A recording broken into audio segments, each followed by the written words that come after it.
Hello everybody, my name is Jared and Sup, I'm Shiv. And today we're going to be doing a tag for the dumbest things we've done in cosplay. We were talking about this earlier while we were doing a photo shoot and we realised that we've done a lot of really stupid things in cosplay that we probably shouldn't have done. So I'll start it off. Dumbest things I've done in cosplay. Worn shoes that were a size too small and like killer heels that were like this big and I stayed in them all day. Yeah, I remember that. That was not good. That was not a choice. Like I couldn't actually walk properly by within half an hour of wearing them. I couldn't walk properly, and by lunchtime I was literally hobbling around the convention, and trying not to cry as I walked. And yeah, I still stayed in them for the rest of the afternoon. Dedication. We have a joint one. Shiv nearly glued a hat to her head. Oh yeah, the hat story. And I did glue a hat to Honeydude. Do you want to explain your bit and then I'll do mine? Well, I had a hat for a cosplay, and the bit that I'd used, it was like a very mini top hat. So there was a comb, like a hair comb that I'd glued to the underside of it that was supposed to stick it on my head. And then that came off, as I was leaving the hotel room, that came off and the comb was in my hair and the hat was not on my head. So I had the idea to, just hot glue it to my head, because why not? Didn't we go to Ops? Yeah, we didn't have enough hot glue to do that in the room. So we went to the Cosplay Ops area, and I don't know if you have this at conventions where it's like a little room or like a little place in the convention where there's like sewing machines and like hot glue guns and things like that. It's like an emergency everything to fixing. kind of fix your cosplay if anything goes wrong. So we went there and I was like, hey, do you have any hot glue guns? And they were like, yeah, what's it for? And I was like, I'm going to glue this hat to my head. And it was just like, what? And I was like, I'm going to glue this hat to my head. They're like, okay, I'm just going to look the other way while you do that. That was my favourite bit. He was like, I can't see this happen. Yeah, he kind of paused and I was like, I'm going to do this whether you agree to it or not. And he was like, alright, I'm going to look away. And I couldn't figure out how to put the hot glue gun and he wouldn't help me. So I didn't. So we managed to escape that one. I kind of held it the rest of the day. I believe it was the same convention, wasn't it? Yes, this was the next day. The next day, Frank, aka Honeydude, he was in Freddy Fazbear. I'd forced him into a Five Nights at Freddy's group, and Freddy has this little black top hat, and I'd made this little black top hat, and I'd put little clips on it, and those are both snapped off, and hot glue was just not working at all on the little clips, and I was just like, I don't know what to do. And at the same time, Honeydude had informed me he hated the wig that we'd got for Freddy Fazbear, so I thought, we'll just hot glue it, and so we did, and we literally hot glued it onto his head. Luckily it was, of course, a wig, not hair. We would not hot glue hair. No, that would be very painful. We've never got quite that bad. Another dumb thing I did in cosplay, this isn't like a cosplay related thing, it's just something dumb that I did. Okay. But this was, we went to a meetup in Manchester and we had like a party in the hotel room, just the four of us, the night before, and we had booze and we had more booze. We just had booze, that was it. I think we just an alcohol party. Yeah. We are grown-ups. We were 18, so we were still quite novel when it came to Bearing in mind that we're in the UK, so that's totally legal. Yeah. Don't drink if you're underage. God.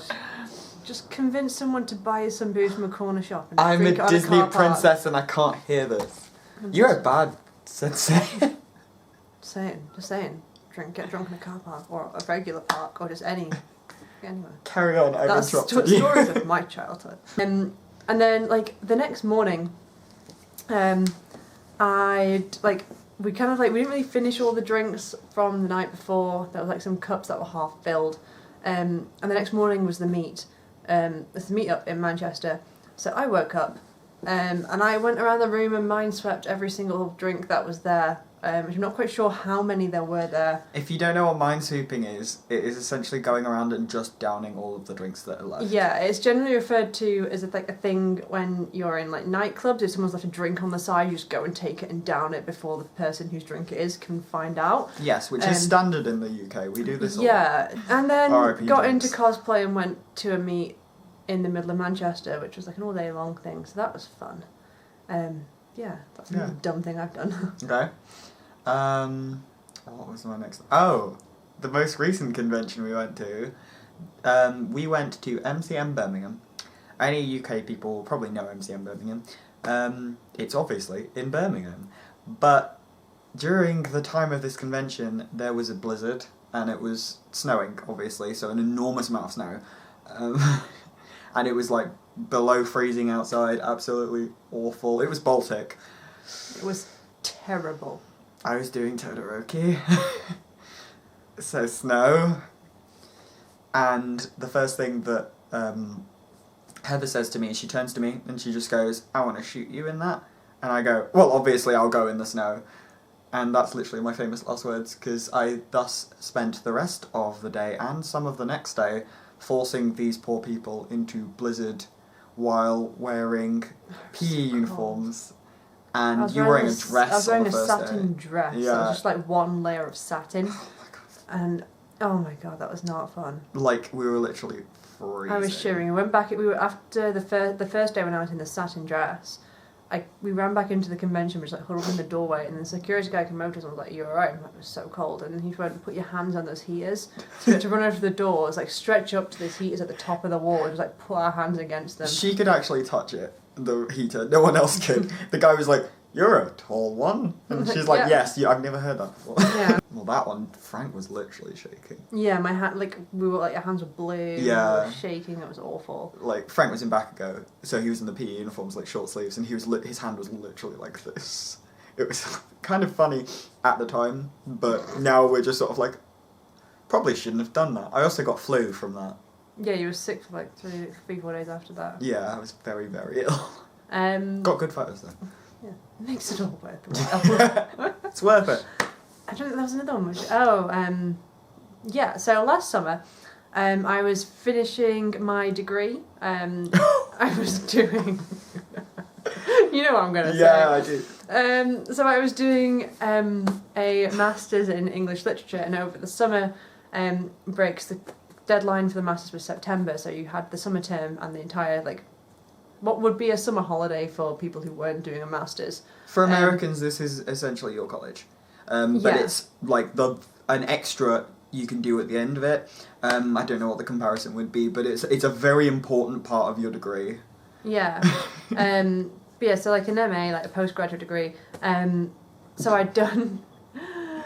So yeah, I've been working on it for all some time, and I'm a bit like, I'm good with deadlines in the sense that I meet them. In terms of organising myself and getting motivated, less good. But it gets done in time. You're the procrastination queen. Yeah.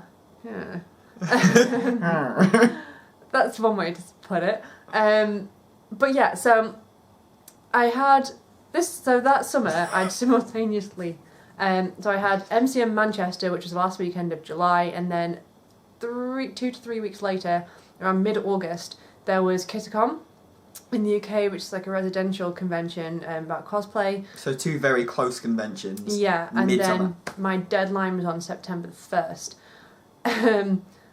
So I'd done like a bit of research in May, June time. There was a conference we had to do, so I'd done some of the research for that, which I was using that. And I was reading a bit, but I'd started a little bit of my dissertation by the end of July. And then I was like, hang on, I've got these cosplays to make. So I focused, basically all summer I'd been working on these cosplays. I was doing Batwoman, I was doing Captain Boomerang. She crunches it. I always crunch again with the deadlines. I'm not great in procrastination. Hotel room. And then I was doing Ramona. I was not sewing in the hotel room for those conventions. I went both of those conventions. So proud of you. I know, it was an accomplishment. I was really proud of myself for not finishing them in the hotel room for that convention. I totally ruined it This year. But literally the day of, we arrived at the hotel and the first thing I did was get out my Queenie cosplay and finish it. I hadn't seen her that day because I was at an interview that morning, and I literally got there late and I got into the room and she was just sat there with her dress that she was wearing that day. And then she just looked up at me and I was like, really? Yeah. And I was like, we all knew it was going to happen. And I did Called say, it. to be fair, that time, like, I could have finished it the night before, but I wanted to sleep. Which is a good priority. Yeah, because I've made that mistake. Aizawa should be an example to what you should sleep. But anyway, back to the original story. Yes. So I had Batwoman, I had Captain Boomerang, I had Ramona Flowers from Scott Pilgrim. I was originally going to wear Queenie from Fantastic Beasts and Where to Find Them. That did not happen. So it was very last minute. And then I also had the Flash from DC Comics Bombshells. I make all of my cosplays myself, or most of them. I try and like make as much as I can. Yeah. We so as a group try and like make our costumes. Yeah, so all of those 4 outfits I was making completely from scratch. Even Captain Boomerang, which was jeans and a vest. Which she did, I would like to point out. So like mic drop, that was very impressive with the amount of time that you got those Yeah. So I've been working on Batwoman for like 2 weeks before the convention. I'm working on Boomerang the week before that convention, and then the two and a half weeks in between MCM Manchester and KittyCon, I was working solidly on Bombshells, Flash, and Ramona. I just don't have the time to work on my dissertation. Like, on the plus side, the cosplays got done. Yeah, and they look great. But on the way, I was literally had to resort to bringing my dissertation and all my research books, my laptop with me. I was sat there doing it on the train on the way down, and in the room, like on all the evenings, we were in the room. I was there working on my dissertation in the room.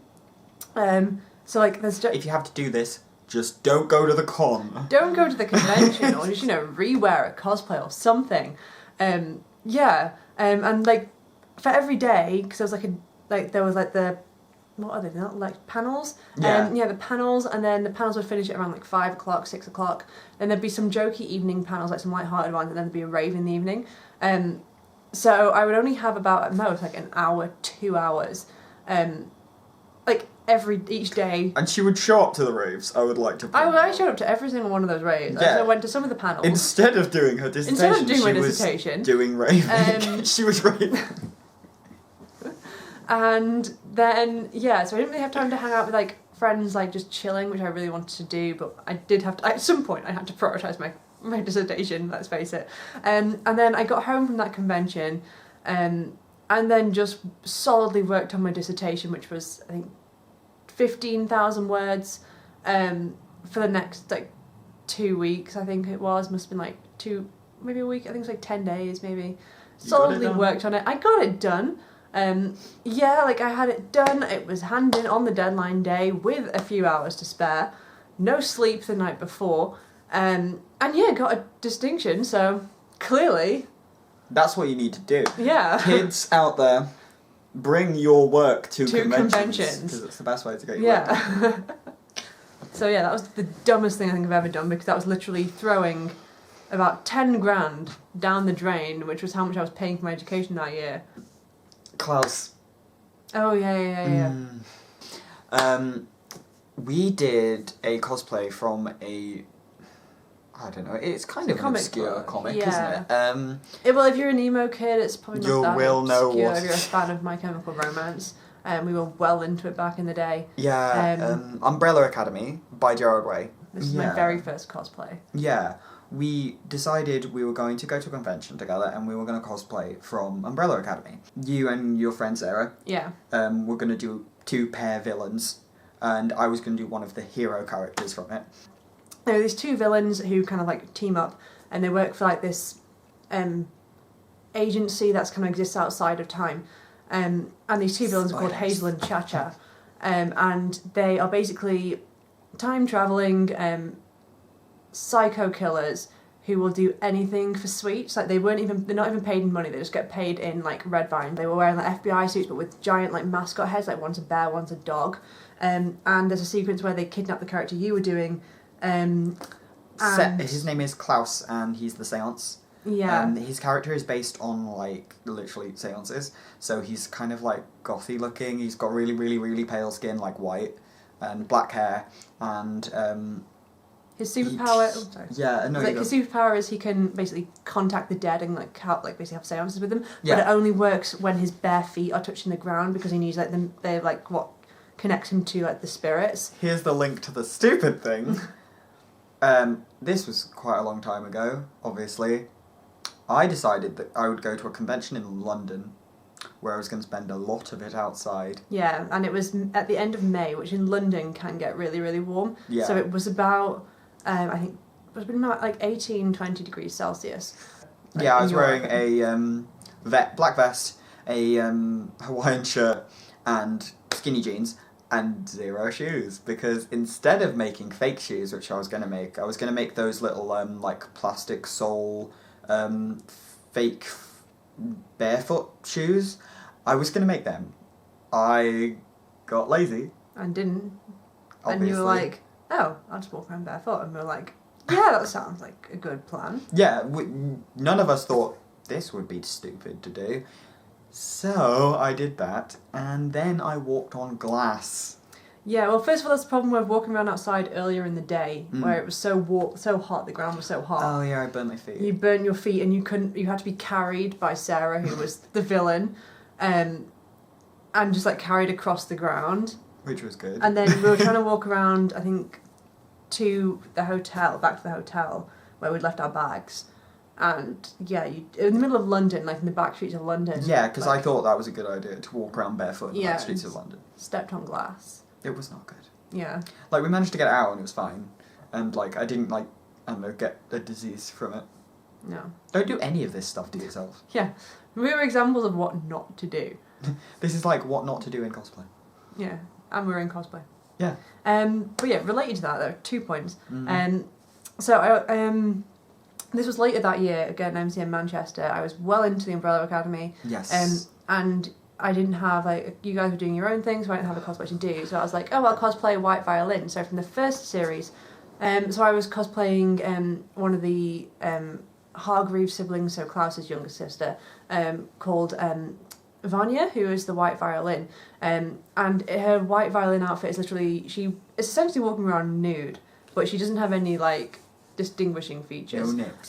But it's like the front of her body is like a violin, and her hair is white. So that's what I did. And I ordered like a wig and stuff like that. So like I got the morph suit. This was one of Baby's earliest cosplays. Yeah, Baby's second ever cosplay. So like, but I still had to do the violin design. So I literally just put it on and then drew it on me. What did you draw it with? Just Sharpie. It was a Sharpie. Yeah, I so thought it was Sharpie, but I didn't want to like say. And like stained my skin for a little bit, and then like I kept like smudging it, and it got like everywhere, and then like I'd kind of like, because I was using it, I was like resting as I was drawing it, I was kind of like resting my hand also on what I'd just drawn, so I had it on my hand. So if I put my hand anywhere, and that's a big black smudge, and obviously it's supposed to be entirely white, and you see this big black smudge, so I tried to paint over it with fabric paint, and that did not work at all. It did not go well. And then the wig that I ordered, it was a really cheap one, because I didn't know better than not to get really cheap wigs. That I just ordered off eBay, because again, second cosplay, didn't know what to do. I didn't wear that one, and this was like 3 days before the convention, and I was like, oh, I don't have the wig, I don't have it, what am I going to do? So I was like, I'll bleach my hair. So I got this, my hair's like jet black, it's pretty much the same colour as this wig. Yeah. Yeah, Shiv can do Aizawa without a wig. Yeah. If she wanted to, she really could just do Aizawa without a wig. She basically has his hair. Yeah. So I got like the strongest bleach I could, and I bleached it once, which turned it to like a bright ginger. I bleached it, like I waited a couple of days, I bleached it again, which took it down to like a blonde colour. I then used a toner, because I knew that if you want to get it white, you have to use a toner. So I'm going to bleach it again. Bearing in mind that I just bleached it for the second time earlier that day. So I bleached it again. And then my hair essentially just fell out after that. Yeah, plus like, because it was like only my second convention and I just like second cosplay, I thought people would care a lot more than they actually do about like little things like that. And like I still care about like the attention to detail and like wigs and like starting getting things exact. Yeah. I'm very particular. But also like at the same time, if I didn't do that, no one would care. Thank you very much, Shiv. You're welcome. I have been Jared Kennedy. Thank you very, very much for watching, and as always, please remember to be creepy.